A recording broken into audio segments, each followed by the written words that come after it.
Shalom, saudara yang dikasihi Tuhan. Bersyukur kepada Tuhan, saudara, kalau pagi ini kita boleh berjumpa kembali dengan saya, Pendeta Hendy, dalam program Bagaimana. Saudara, saya kembali mengajak saudara membuka dari kitab Hakim-Hakim pasal 13. Akan saya bacakan ayat pertama sampai ayat yang ketiga yang berbunyi demikian. Orang Israel melakukan pula apa yang jahat di mata Tuhan, sebab itu Tuhan menyerahkan mereka ke dalam tangan orang Filistin 40 tahun lamanya. Pada waktu itu, ada seorang dari Sorah, dari keturunan orang Dan, namanya Manoah, istrinya mandul, tidak beranak. Dan malaikat Tuhan menampakkan diri kepada perempuan itu dan berfirman kepadanya, demikian. Memang kau mandul, tidak beranak, tetapi engkau akan mengandung dan melahirkan seorang anak laki-laki. Saudara kasih Tuhan, kurang lebih 20 tahun yang lalu ada sebuah film yang berjudul Bruce Almighty God, di mana menceritakan seorang reporter TV yang hidupnya penuh dihadapi dengan berbagai macam kesialan dalam hidupnya. Akhirnya dia tuh protes kepada Tuhan. Dia nggak puas kenapa Tuhan membiarkan dia hidupnya seperti itu. Suatu ketika tiba-tiba dia berjumpa dengan Tuhan, saudara, pada waktu itu, di mana pada waktu itu kemudian Tuhan mengatakan supaya dia bertukar tugas. Manusia ini akan dijadikan Tuhan untuk bisa mengatur alam semesta, kemudian Tuhan menjadi manusia. Kemudian terjadilah pertukaran tugas tersebut, maka Bapak Bruce tersebut menjadi Tuhan. Ketika dia menjadi Tuhan dan melihat segala macam hal terjadi dalam dunia ini, dia menjadi pusing sendiri, saudara. Akhirnya dia angkat tangan, dia minta kembali menjadi manusia. Saudara, mengatur hidup dalam dunia ini memang tidak mudah, saudara. Apalagi manusia.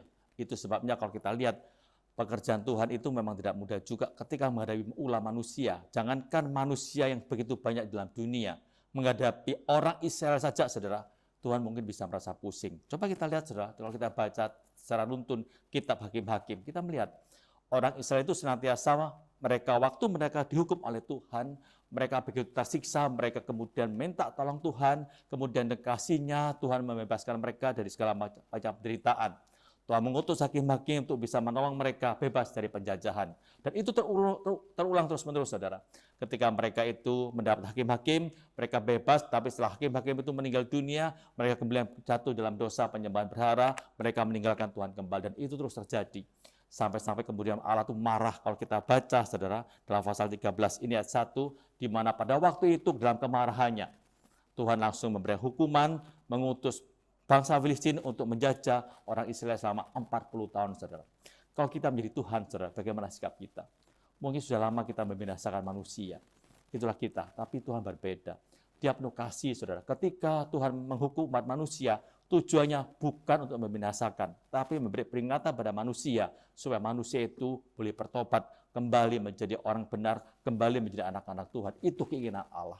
Tapi seringkali manusia itu tidak mengerti akan rencana Tuhan dalam hidup mereka. Mereka terus-menerus berkanjang dalam dosa, saudara. Namun kita melihat, saudara, kasih Allah begitu luar biasa. Ketika 40 tahun mereka dijajah oleh orang Filistin, mereka kemudian berteriak kembali pada Tuhan dengan kasih-Nya.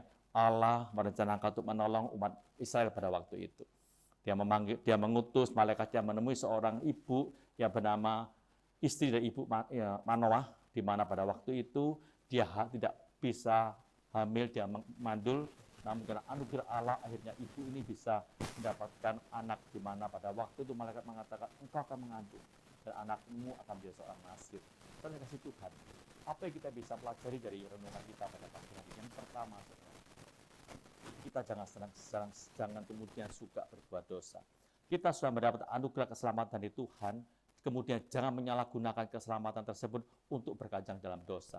Ingat, saudara, memang Allah kita penuh kesabaran, tapi Allah pun akan menghukum kita kalau kita senantiasa berkajang dalam dosa. Waktu sekarang ini mungkin kita sedang berada dalam dosa, kita sedang melakukan suatu dosa yang mungkin manusia tidak mengetahui, tapi kita tahu Allah mengetahuinya. Itu sebabnya waktu kita sekarang hidup dalam dosa, datang kepada Tuhan, minta pengampunan Tuhan kepada Tuhan, saudara, supaya kita boleh diselamatkan akan segala dosa-dosa kita dan kita layak untuk menjadi anak-anak-Nya.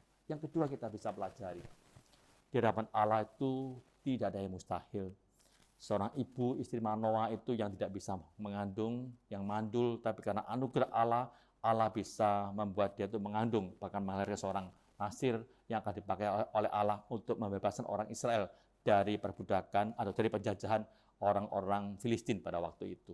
Sekarang ini mungkin Bapak, Ibu, dan juga saudara menghadapi banyak kesulitan dalam kehidupan saudara. Banyak tantangan saudara hadapi. Jangan putus asa, saudara. Allah kita itu Allah yang luar biasa. Dia bisa menolong kita.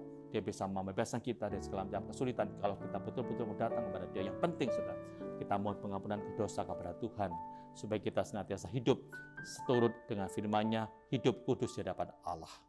Mari kita berdoa, saudara. Tuhan, terima kasih untuk firman-Mu pada pagi hari ini.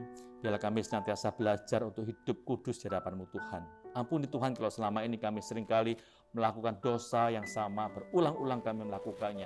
Engkau mengampuni kami, tapi kami sepertinya begitu bebal, kami mengulangi dan mengulangi lagi. Mohon kepada-Mu, Tuhan, ampuni kami, supaya kami pun ada komitmen untuk bisa menjaga hidup kami dalam kekudusan.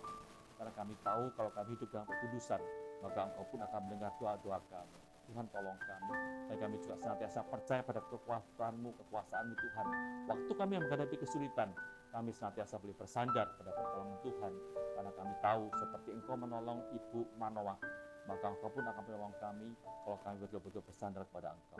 Terima kasih Tuhan, dalam nama Tuhan Yesus kami berdoa, amin.